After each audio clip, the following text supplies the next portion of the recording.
Vous ne savez pas comment utiliser le logiciel de mixage Virtual DJ?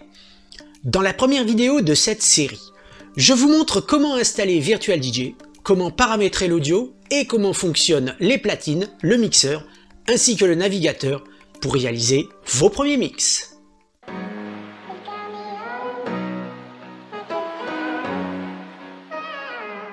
Bonjour, je suis Yannick et je vous souhaite la bienvenue sur cette chaîne qui vous propose le manuel de Virtual DJ en français. Selon votre niveau de connaissance dans le numérique et dans le mixage, le logiciel peut s'avérer complexe. C'est donc pour cette raison que je vous propose régulièrement des vidéos pour mieux comprendre son fonctionnement. Je vous aide aussi à découvrir les nouveautés. Pour éviter de rater ces conseils qui vous font gagner un temps précieux, abonnez-vous et cliquez sur la petite cloche pour recevoir les notifications de mes prochaines vidéos. Alors, comment faire vos premiers pas avec ce logiciel? C'est maintenant!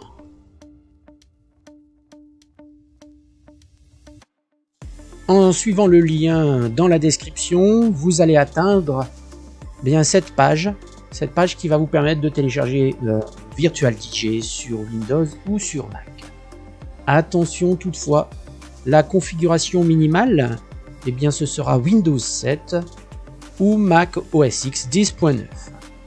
En tout cas, la configuration recommandée, bien sûr, ce sera la dernière version de Windows 10 et bien sûr Mac OS X 10.15. C'est tout simple, vous choisissez, vous cliquez sur le lien, je clique sur Windows et l'on voit le téléchargement qui se fait, 184 MO, un fichier assez léger. Et une fois qu'il sera téléchargé, nous allons pouvoir quitter cette page et installer cette fois Virtual DJ. Le téléchargement est donc terminé. Nous allons fermer cette page et cette fois nous avons ici l'installation de Virtual DJ. Lorsque je clique, une petite fenêtre s'ouvre, il va falloir accepter les termes de la licence et nous allons procéder à l'installation. On va répondre oui, on va laisser faire l'installation qui est ma foi très rapide puisque voilà, elle est terminée et Virtual DJ s'ouvre. Alors là, vous avez une petite analyse de votre matériel, vous aurez des composants utilisés dans ce cas. Ça prend un tout petit peu de temps et par la suite, il va falloir tout de suite penser à se connecter en créant un compte sur Virtual DJ, un compte totalement gratuit puisque cela vous permettra d'accéder à certaines fonctions qui ne seront pas possibles tant que vous n'aurez pas votre connexion avec Virtual DJ. Et sinon, pour créer votre email, vous allez sur le lien ici, vous choisissez votre email, vous cliquez sur suivant, vous allez recevoir un mail et dans ce mail vous aurez un mot de passe déjà défini.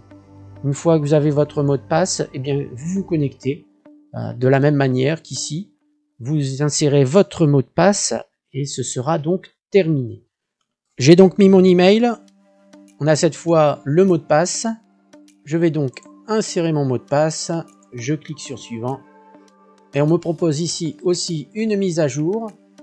Je vais cliquer sur la mise à jour. La mise à jour est très rapide. En fait, vous laissez faire et Virtual s'ouvre à nouveau. Voilà, donc nous sommes bien connectés ici en haut. Maintenant que Virtual DJ est installé, sachez une chose. Si vous utilisez Virtual DJ uniquement avec un ordinateur, clavier et souris, il est totalement gratuit, vous pouvez l'utiliser autant de temps que vous le voulez. En revanche, si vous utilisez un matériel professionnel de type contrôleur pour justement manipuler le logiciel à l'aide de ce contrôleur, dans un premier temps, vous aurez 30 jours d'essai où vous aurez la version pro d'activer pendant ces 30 jours et vous pourrez l'utiliser autant de fois que vous voulez. Au-delà, vous ne pourrez plus utiliser votre contrôleur.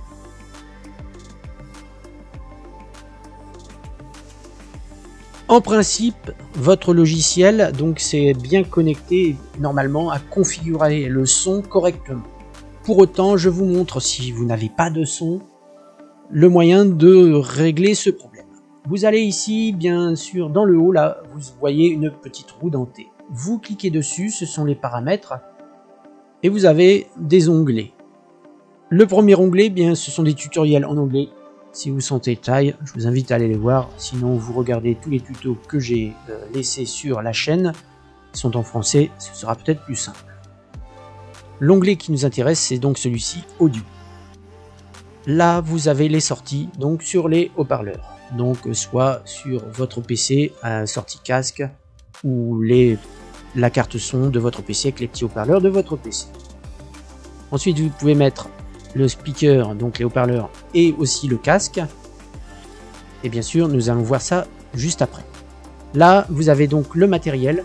Donc, c'est bien votre PC. Si vous avez une carte son externe de connecter, eh bien, vous pouvez vous connecter dessus. Et puis après, vous avez encore d'autres moyens.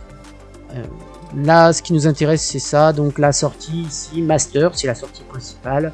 Ici, donc, je l'ai mise sur un écran. Et puis vous mettez bien sûr le canal 1 et 2, hein, puisque là vous avez 1 et 2 pour vos platines. Et puis ici bien sûr, lorsque il n'y a rien, ça doit être écrit appliquer, sinon vous appliquez en validant ici. Voilà, c'est fait. Si vous voulez ajouter un casque, eh bien il faut juste cliquer sur ce petit bouton. Et puis ben, là vous avez le casque qui apparaît. Et là, dans ce cas, vous pouvez mettre Realtek Audio et bien sûr 1 et 2. Alors attention toutefois, pour pouvoir disposer d'une fonction casque et bien sûr pouvoir utiliser le casque pour la préécoute, vous avez besoin de ceci. C'est une carte son USB externe. Ça coûte 3 fois rien, ça entre 5 et 10 euros, peut-être un tout petit peu plus pour certains modèles. Mais là, franchement, c'est obligatoire. Il vous faut 2 cartes son, une carte son pour la préécoute et une carte son pour le master, vos haut-parleurs. Donc, pour l'instant, si vous n'en avez pas, ce ne sera pas possible. Vous allez pouvoir trouver ce genre de petit matériel n'importe où sur le net. Je vous invite à utiliser ceci et à aller voir le tuto sur la préécoute. Il est déjà disponible, tout est fait. Je vous mets le lien en haut de cette vidéo et dans la description.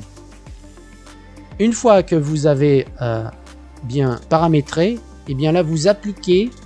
Vous voyez, c'était écrit appliquer. Vous appliquez, c'est bien marqué. Là, bien sûr, lorsque vous allez quitter, on va vous demander si vous voulez valider ce qui a été fait ou pas, ça dépend si vous modifiez. Hein, je vais vous montrer par exemple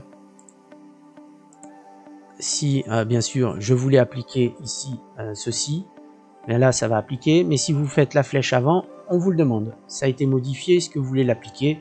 Bien vous dites non, et puis là quand vous revenez, bien sûr, vous voyez, on est toujours sur 1 sur 2.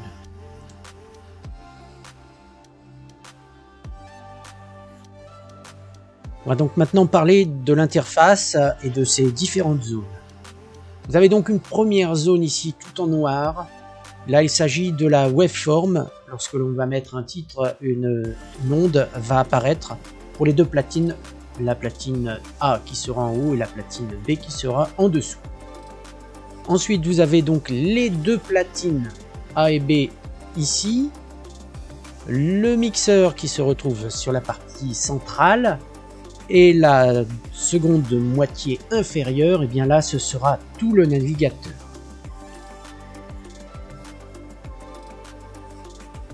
On va donc commencer par le navigateur. Ce qui est important, là vous voyez il y a des fichiers, des dossiers, des favoris, il y a pas mal de petites choses.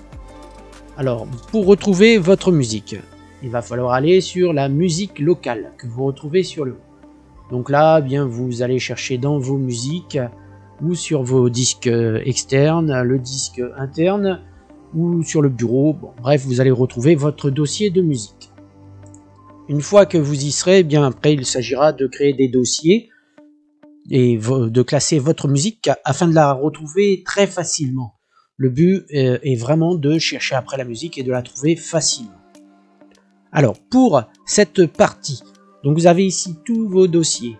Ici les fichiers, quand vous ouvrez un dossier, comme ici, un dossier favori, et mes musiques sont ici.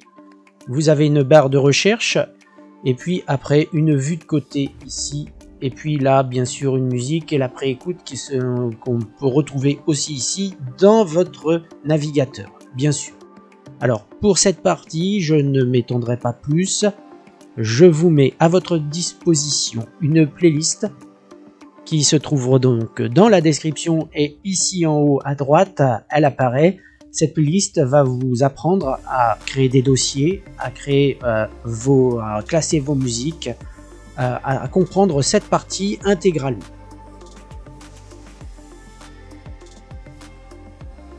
Nous allons donc maintenant passer aux platines qui sont donc ici. Pour en comprendre le fonctionnement, eh bien on va y insérer des musiques. Deux façons de placer des musiques.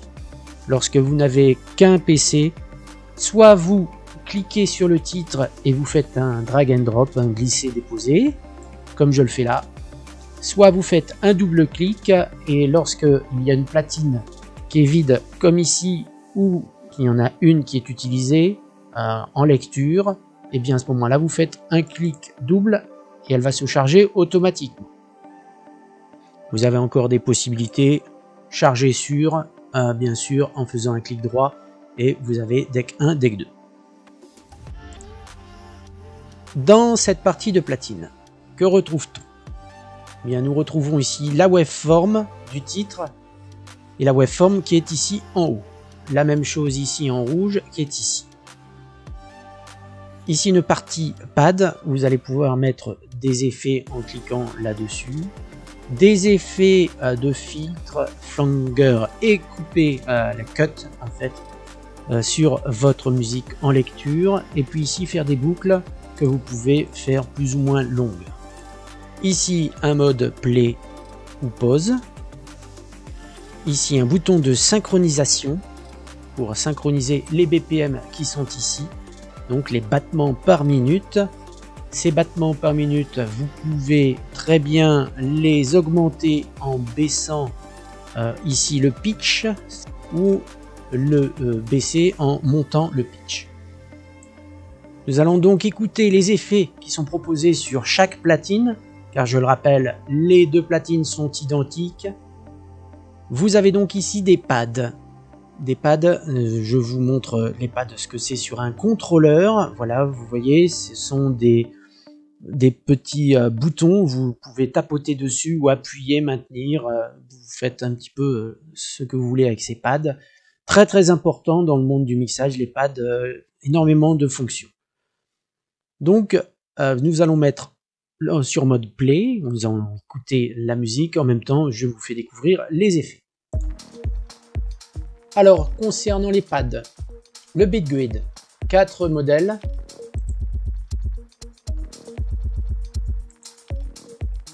Là, vous cliquez une fois pour le mettre en marche, une seconde fois pour l'arrêter.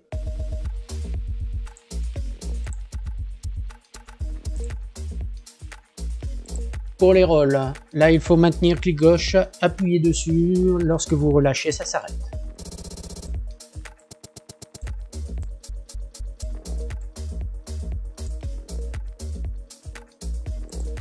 Pour le scratch, un simple appui.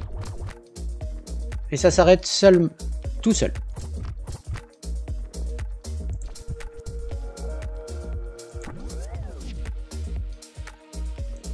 Et le sampler. Ici 4 effets avec une sirène. Bon, sincèrement, c'est un peu dépassé. Si vous voulez d'autres samples, vous allez dans la partie navigateur ici, dans la side view, et vous allez avoir un onglet sampler. Vous avez une banque ici que vous pouvez changer. Voilà, donc vous avez d'autres effets. Et par exemple, là, vous pouvez ajouter un kick. On va revenir un peu en arrière. Vous pouvez naviguer comme ça en allant sur la waveform. Là, vous entendez, il n'y a aucun kick.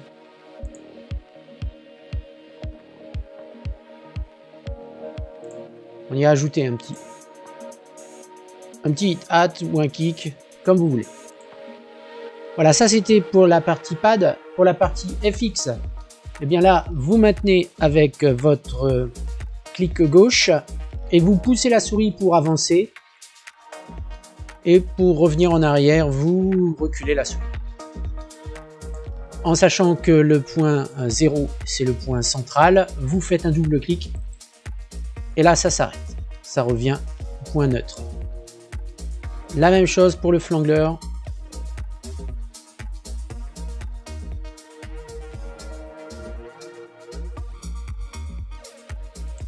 Je vous laisserai découvrir, hein, vous pourrez aller voir vous-même le cut.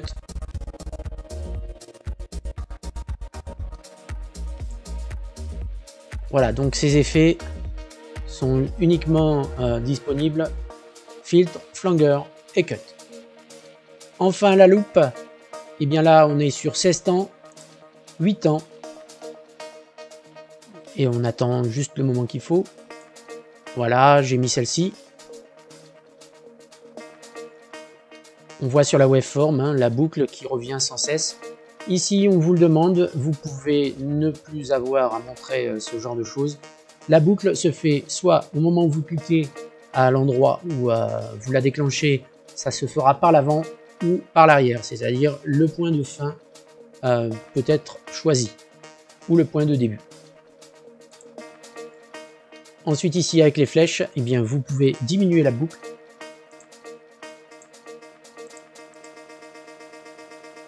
Ou l'augmenter. Et lorsque vous cliquez de nouveau sur le bouton central, la loupe s'arrête. Voilà, nous avons fait le tour des effets, en sachant que vous ne pouvez pas changer grand chose hormis les samples. Alors, ce que je vous conseille, c'est d'aller jeter un œil, de découvrir les 3 autres interfaces, parce que je vais vous rassurer sur une chose. Ici, cette interface est très limitée et je pense que vous allez très vite passer à une interface supérieure. Alors pour les découvrir aussi et savoir vraiment toutes les différences et leur fonctionnement, vous avez un tuto qui est disponible. Eh bien, je vous mets le lien en haut à droite de cette vidéo ou dans la description. Il reste donc un bouton sync et un bouton match. Et bien là, lorsque vous allez cliquer sur match, le BPM va s'aligner sur le BPM de la platine A. Donc là, vous voyez 109. Lorsque je fais match, eh bien ça passe à 118. Là, vous revenez pour être au point normal, ce qui est défini ici dans les BPM dans les fichiers. Vous cliquez sur le petit triangle et ça revient à 109. Et le point sync, eh bien c'est la même chose, vous voyez 118. La différence entre le point sync et le bouton match, c'est que le point sync va vraiment synchroniser les BPM, donc les endroits bien définis au niveau du kick, et puis vous aurez exactement la synchronisation à ce moment-là pour faire votre première transition, premier mix.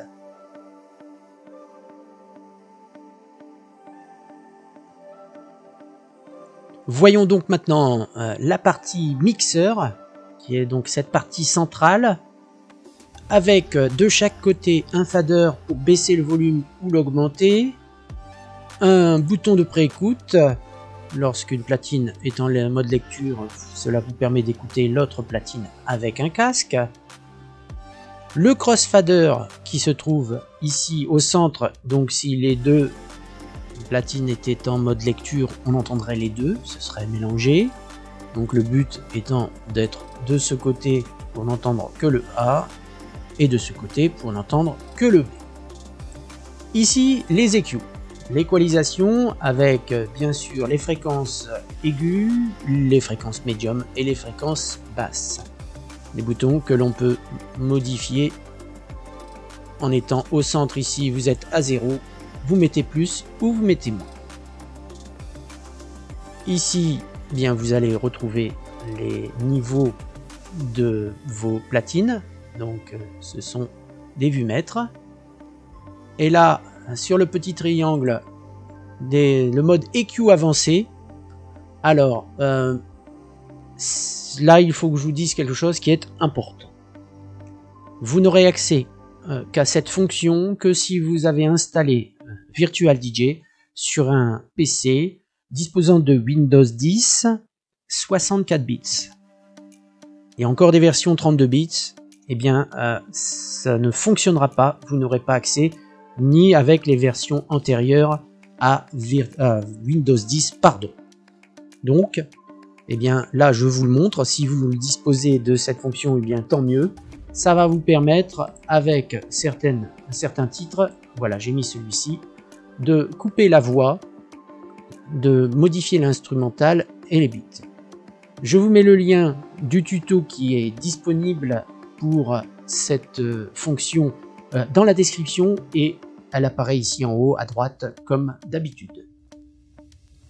Nous allons avoir ensuite ici des petits effets que vous pouvez ajouter sur le crossfader lorsque vous allez faire une petite, par exemple, transition. Hein, voilà, on va faire ça tout de suite.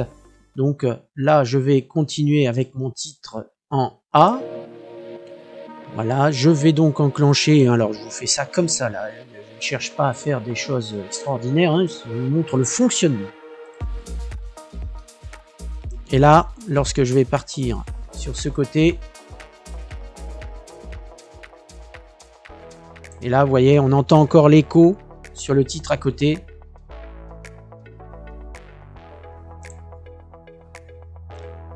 Si j'inverse, je vais mettre autre chose, par exemple, un filtre.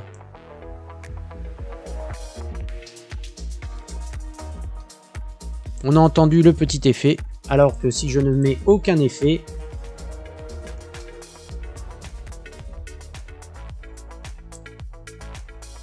voilà, ça c'est sans effet. Il faut aussi savoir que vous allez pouvoir contrôler à partir de votre PC le logiciel sans la souris, pas obligé d'utiliser la souris. Vous allez avoir ce que l'on appelle des raccourcis dans le mapping, dans le clavier ici keyboard, soit par défaut, donc tous les raccourcis sont ici. Vous pouvez les découvrir, vous pouvez agrandir ici bien sûr pour pouvoir lire entièrement ce qu'il se passe. Et vous avez aussi une autre version qui est un peu plus optimisée et qui est celle-ci. À voir si vous voulez aller un peu plus loin. Donc voilà, par exemple la barre espace, vous voyez, c'est play pause. Donc voilà, c'est ce genre de choses. Donc là, on est sur le B et comme ici, vous avez la platine A qui est en contrôle, c'est la A qui démarrera. J'appuie sur la barre espace. Donc bien sûr, je vais mettre mon crossfader par ici. Vous voyez, pourtant je n'ai pas agi et c'est ma barre espace. Il faut aller sur la touche TAB par exemple pour basculer. Vous voyez le A, regardez bien, j'appuie sur le TAB, on passe sur la B et à ce moment là ma barre espace va démarrer l'autre platine et vous l'arrêtez en appuyant une seconde fois sur la barre espace.